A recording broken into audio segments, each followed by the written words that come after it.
अस्सलाम वालेकुम बच्चों, कैसे हैं सब। आज आपके लिए मैं एक नज़म लेकर आया हूँ। नज़म का नाम है मछली।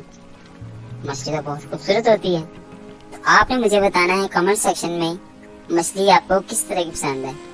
ठीक है, तो चले हम नज़म स्टार्ट करते हैं। मछली जल की रानी है, जीवन उसका पानी है। हाथ लगा तो डर जाएगी, बाहर निकालो तो मर जाएगी, पानी में डालो तो तैर जाएगी।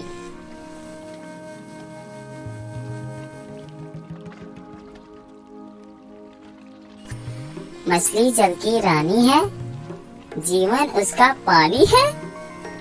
हाथ लगा तो डर जाएगी, बाहर निकालो तो मर जाएगी, पानी में डालो तो तैर जाएगी। ये थी बच्चों मछली की नज़म। ठीक है, और आपने मुझे बताना है आपको कैसी लगी। प्यारी है ना। ओके, अपना ख्याल रखना। अल्लाह हाफिज।